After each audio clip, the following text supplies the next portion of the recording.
Hi കൂട്ടുകാരെ, ചങ്ങായി വ്ളോഗ്സിലേക്ക് എല്ലാ കൂട്ടുകാർക്കും സ്വാഗതം. അപ്പോൾ എൻ്റെ എല്ലാ കൂട്ടുകാരും സുഖമായിട്ടിരിക്കുന്നു എന്ന് ഞാൻ വിശ്വസിക്കുന്നു.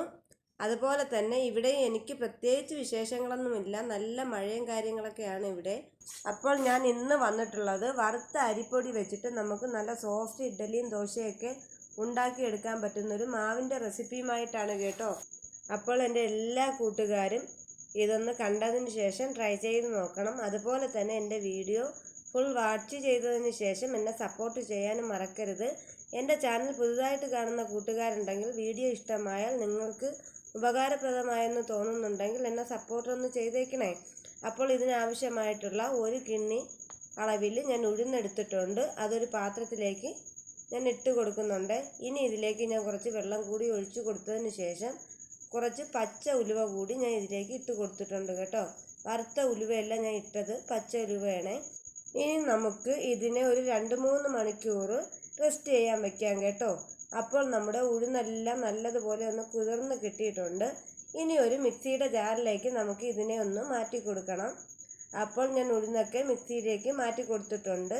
ഇനി ഇതിലേക്ക് ആവശ്യമായിട്ട് ഉഴുന്ന് അളന്നെടുത്തിട്ടുണ്ടായിരുന്ന ആ ഒരു കിണ്ണിയിൽ ഒരു കിണ്ണി ചോറ് കൂടി ഞാൻ എടുത്തിട്ടുണ്ട് കേട്ടോ. അതും കൂടി ഞാൻ ഈ ഉഴുന്നിലേക്ക് ഇട്ട് കൊടുക്കുന്നുണ്ട്. ഇനി ഇതിലേക്ക് ആവശ്യമായിട്ട് ഞാൻ തണുത്ത വെള്ളമാണ് എടുത്തിട്ടുള്ളത്. തണുത്ത വെള്ളമില്ല എന്നുണ്ടെങ്കിലും ഒരു കുഴപ്പവുമില്ല, സാധാരണ വെള്ളം ഒഴിച്ചു കൊടുത്താലും മതി കേട്ടോ. അപ്പോൾ ഇനി ഇതിലേക്ക് ചേർക്കാൻ വേണ്ടിയിട്ട് 2 പച്ചമുളകും കറിവേപ്പിലയും ഇഞ്ചിയും 2-3 കഷ്ണം കൊച്ചുള്ളിയും അതുപോലെ വെളുത്തുള്ളിയും എടുത്തിട്ടുണ്ട്. ഇഞ്ചി ഇതിലേക്ക് ഇട്ട് കൊടുത്തു, പച്ചമുളകും ഇട്ട് കൊടുത്തിട്ടുണ്ട്. ഇനി കുഞ്ഞുള്ളി കൂടി ഞാൻ ചേർക്കുന്നുണ്ട്. ഇതിലേക്ക് വെളുത്തുള്ളിയും കൂടി ഇട്ട് കൊടുത്തതിന് ശേഷം ഇനി ഇതിലേക്ക് കുറച്ച് കറിവേപ്പില കൂടി നമുക്ക് ചേർത്ത് കൊടുക്കാം കേട്ടോ. അതിനുശേഷം നമുക്ക് നല്ലതുപോലെ ഈ ഉഴുന്നും ചോറും ഒക്കെ ഒന്ന് അരച്ചെടുത്തിട്ട് വരണം കേട്ടോ. അപ്പോൾ ഞാൻ ഉഴുന്നൊക്കെ ഒന്ന് അരച്ച് കൊണ്ട് വന്നിട്ടുണ്ട്. അപ്പം മാവെല്ലാം ഇവിടെ റെഡി ആയിട്ടുണ്ട് കേട്ടോ. ഇതൊരു പാത്രത്തിലേക്ക് മാറ്റി കൊടുക്കാം. അപ്പോൾ ഉഴുന്ന് മാവൊക്കെ ഞാൻ പാത്രത്തിലേക്ക് ഒഴിച്ചു കൊടുത്തിട്ടുണ്ട്. ഇനി ഇതിലേക്ക് ചേർക്കേണ്ട പ്രധാന സാധനം എന്ന് പറയുമ്പോഴത്തേക്ക് നമ്മുടെ വറുത്ത പച്ചരിപ്പൊടിയാണ് കേട്ടോ. വറുത്ത പച്ചരിപ്പൊടി നമുക്ക് കട്ട് ചെയ്തതിന് ശേഷം ഇനി നമ്മൾ നേരത്തെ തന്നെ ഉഴുന്നും അതുപോലെ തന്നെ ചോറും എടുത്തിട്ടുണ്ടായിരുന്ന ആ ഒരു പാത്രത്തിൽ ഒരു കിണ്ണി വറുത്ത അരിപ്പൊടി കൂടി എടുക്കുന്നുണ്ട് കേട്ടോ. അപ്പോൾ നമ്മുടെ അരിപ്പൊടിയുടെ അളവും ഉഴുന്നും ചോറിൻ്റെ അളവും ഒക്കെ കറക്റ്റാണ് എന്നുണ്ടെങ്കിൽ ഈ ഒരു ഇഡ്ഡലിയും ദോശയൊക്കെ നല്ല സോഫ്റ്റായിട്ട് തന്നെ കിട്ടും. അപ്പോൾ വറുത്ത അരിപ്പൊടി കൂടി ഞാൻ ഉഴുന്ന് മാവിലേക്ക് ഇട്ട് കൊടുത്തിട്ടുണ്ട്.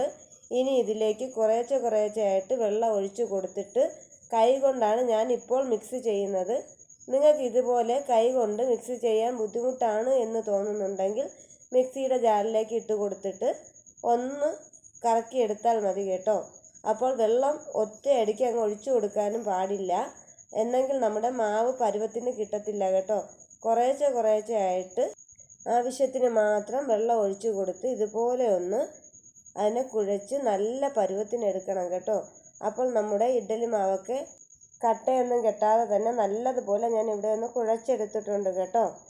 അപ്പോൾ നമുക്ക് നമ്മുടെ ഇഡ്ഡലി മാവൊക്കെ ഇവിടെ റെഡിയാക്കി ഞാൻ വെച്ചിട്ടുണ്ട്. ഇനി ഇതിലേക്ക് ഞാൻ കുറച്ച് കറിവേപ്പില കൂടി ഇട്ട് കൊടുക്കുന്നുണ്ട്. അപ്പോൾ കറിവേപ്പിലയും കൂടി ഇട്ട് കൊടുത്തതിന് ശേഷം നമുക്ക് ഇതൊരു 7-8 മണിക്കൂർ ഒന്ന് റെസ്റ്റ് ചെയ്യാനായിട്ട് വെച്ച് കൊടുക്കണം കേട്ടോ. അപ്പോൾ ഞാൻ മാവൊക്കെ ഒന്ന് തയ്യാറാക്കിയതിന് ശേഷം ഒരു അടപ്പ് മൂടി കൊണ്ട് അടച്ച് ഞാൻ ഇതൊന്ന് പൊങ്ങി വരാനായിട്ട് വെച്ച് കൊടുത്തിട്ടുണ്ട് കേട്ടോ. അപ്പോൾ രാവിലെ ആയിട്ടുണ്ട്. ഞാൻ ഇതിൻ്റെ മൂടിയൊക്കെ ഒന്ന് തുറന്ന് നോക്കിയിട്ടുണ്ട്. നമ്മുടെ മാവെല്ലാം നല്ലതുപോലെ തന്നെ പതഞ്ഞ് പൊങ്ങി വന്നിട്ടുണ്ട് കേട്ടോ. അപ്പോൾ നമ്മൾ എടുക്കുന്ന ഉഴുന്നും ചോറും അതുപോലെ തന്നെ പച്ചരിപ്പൊടിയും എല്ലാം ഒരേ അളവിലാണെന്നുണ്ടെങ്കിൽ നമുക്ക് ഇതുപോലെ തന്നെ നല്ല സ്പോഞ്ച് പോലത്തെ ഇഡ്ഡലി ഉണ്ടാക്കാൻ പറ്റുന്ന രീതിയിലുള്ള മാവ് റെഡിയായി കിട്ടും. ഇനി ഇതിലേക്ക് ആവശ്യത്തിനുള്ള ഉപ്പ് കൂടി ഞാൻ ഇട്ട് കൊടുത്തിട്ടുണ്ട്. പിന്നെ ഇതിലേക്ക് കുറച്ച് സോഡാപ്പൊടി ഞാൻ ചേർത്ത് കൊടുത്ത് കുറച്ച് വെള്ളം ഒഴിച്ചു കൊടുത്തതിന് ശേഷം നല്ലതുപോലെ സോഡാപ്പൊടി ഒന്ന് ഇളക്കി ഞാൻ ഈ ഒരു മാവിലേക്ക് ചേർത്ത് കൊടുക്കുന്നുണ്ട് കേട്ടോ. അപ്പോൾ നമ്മുടെ ഇഡ്ഡലിക്കും ദോശയ്ക്കും വേണ്ടിയിട്ടുള്ള മാവൊക്കെ ഞാൻ ഇവിടെ നല്ലതുപോലെ ഒന്ന് റെഡിയാക്കി എടുത്തിട്ടുണ്ട്. അപ്പോൾ ഞാൻ എന്ത് ഫുഡാണ് എൻ്റെ വീട്ടിൽ ഉണ്ടാക്കുന്നത് അതാണ് നിങ്ങൾക്കായിട്ട് ഞാൻ ഷെയർ ചെയ്യുന്നത്. ഇതിനാവശ്യമായിട്ട് ഞാൻ പുറത്തു നിന്ന് മേടിക്കുന്നില്ല കേട്ടോ. അപ്പോൾ ഇഡ്ഡലി തയ്യാറാക്കുന്നതിന് വേണ്ടിയിട്ടുള്ള തട്ടിൽ ഞാൻ കുറച്ച് എണ്ണയൊക്കെ ഒന്ന് പുരട്ടി കൊടുക്കുന്നുണ്ട്. അപ്പോൾ എണ്ണയൊക്കെ ഒന്ന് പുരട്ടി കൊടുത്തതിന് ശേഷം നമുക്ക് ഇഡ്ഡലി മാവ് ഇതിലേക്കൊന്ന് കോരി ഒഴിച്ചു കൊടുക്കാം കേട്ടോ. അപ്പോൾ ഞാൻ ഇഡ്ഡലി തട്ടിലേക്ക് മാവൊക്കെ ഞാനൊന്ന് ഒഴിച്ചു കൊടുത്തിട്ടുണ്ട്. അപ്പോൾ നമുക്ക് ഈ ഒരു ഇഡ്ഡലി മാവിനെ നമുക്ക് ഇഡ്ഡലി പാത്രത്തിലേക്കാണ് ഇനി മാറ്റി കൊടുക്കേണ്ടത്. അപ്പോൾ ഇഡ്ഡലി അവിക്കുന്നതിനാവശ്യമായിട്ടുള്ള ഇഡ്ഡലി ചെമ്പ് നേരത്തെ തന്നെ ഞാൻ അടുപ്പിൽ വെച്ച് കൊടുത്തിട്ടുണ്ടായിരുന്നേ. വെള്ളമെല്ലാം നല്ലതുപോലെ തിളച്ച് വന്നിട്ടുണ്ട്. അപ്പോൾ നേരത്തെ നമ്മൾ തട്ടിലേക്ക് ഒഴിച്ച മാവൊക്കെ ഞാൻ ഇഡ്ഡലി പാത്രത്തിലേക്ക് വെച്ച് കൊടുത്തു. ഇഡ്ഡലി ചെമ്പ് മൂടി കൊടുത്ത് ഒന്ന് വേവിച്ചെടുക്കാം. ആ ഒരു ടൈമിൽ ഞാനൊരു പാനിലേക്ക് കുറച്ച് മാവ് ഒഴിച്ച് നിങ്ങൾക്ക് ദോശ ചുട്ട് കാണിച്ച് തരാം കേട്ടോ. അപ്പോൾ നിങ്ങൾക്കായിട്ടുള്ള ദോശ ഞാൻ ഈ ഒരു തവയിലേക്ക് ഒഴിച്ചു കൊടുത്തിട്ടുണ്ട്. ഇനി നമുക്ക് ഇതിനെ ഒന്ന് തിരിച്ച് മറിച്ച് വിട്ട് ചുട്ടെടുക്കാവേ. നല്ല സോഫ്റ്റ് ദോശയായിരിക്കും. ഇപ്പോൾ നിങ്ങൾക്ക് അത് ഞാൻ ഉണ്ടാക്കി തന്നെ കാണിച്ച് തരാം കേട്ടോ. അപ്പോൾ നമ്മുടെ ദോശയൊക്കെ ഇവിടെ റെഡിയായി കിട്ടിയിട്ടുണ്ട്. ഇനി ഞാൻ ഇതിനെ ഒരു പാത്രത്തിലേക്കാണ് മാറ്റി കൊടുക്കുന്നത്. നല്ല സോഫ്റ്റ് ദോശ റെഡിയായിട്ടുണ്ട്. ഇനി നമുക്ക് ഇഡ്ഡലി പാത്രമാണ് തുറന്നു കൊടുക്കേണ്ടത്. അപ്പോൾ നമ്മുടെ ഇഡ്ഡലി പാത്രമൊക്കെ തുറന്നു കൊടുത്തു. ഇഡ്ഡലിയൊക്കെ നല്ല അടിപൊളിയായിട്ട് വെന്ത് കിട്ടിയിട്ടുണ്ട് കേട്ടോ. ഇത് കുറച്ച് നേരം ഒന്ന് തണുക്കാനായിട്ട് മാറ്റി വെച്ച് കൊടുത്തതിന് ശേഷം മാത്രമേ നമുക്ക് പാത്രത്തിലേക്ക് മാറ്റാൻ പറ്റത്തുള്ളൂ. അല്ലെന്നുണ്ടെങ്കിൽ പൊടിഞ്ഞു പോവേ. അപ്പോൾ ഞാൻ കുറച്ച് തണുത്തതിന് ശേഷം ഒരു പാത്രത്തിലേക്ക് ഇഡ്ഡലിയൊക്കെ ഒന്ന് മാറ്റി കൊടുത്തിട്ടുണ്ട്.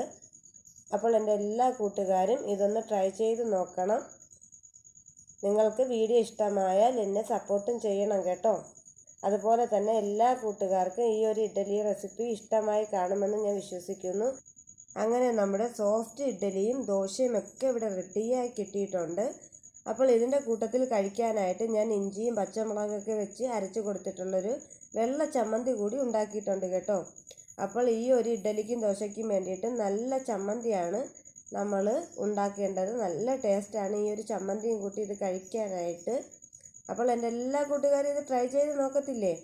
നോക്കിയതിന് ശേഷം നിങ്ങൾക്ക് വീഡിയോ ഇഷ്ടമായാൽ നിങ്ങളുടെ കൂട്ടുകാർക്കും കൂടി ഒന്ന് ഷെയർ ചെയ്ത് കൊടുക്കണേ. അപ്പോൾ ഇന്നത്തെ എൻ്റെ കുഞ്ഞു വീഡിയോ ഇത്രയേ ഉള്ളായിരുന്നു. വീഡിയോ ഇഷ്ടമായിട്ടുണ്ടെങ്കിൽ ലൈക്ക് ചെയ്യുക, ഷെയർ ചെയ്യുക, സബ്സ്ക്രൈബ് ചെയ്യുക. തൊട്ടടുത്ത ബെല്ലൈക്കൺ അടിച്ചു പൊട്ടിക്കാനും മറക്കരുത്. അപ്പോൾ ഒരു ഓൾ ഓപ്ഷൻ കാണിക്കും. അതിൽ കൂടി ഒന്ന് ക്ലിക്ക് ചെയ്താൽ മാത്രമേ ഞാൻ ഇടുന്ന വീഡിയോസിൻ്റെ നോട്ടിഫിക്കേഷൻ നിങ്ങൾക്ക് ലഭിക്കുകയുള്ളൂ. അപ്പോൾ പുതിയൊരു വീഡിയോയിൽ കാണാം. ടാറ്റാ.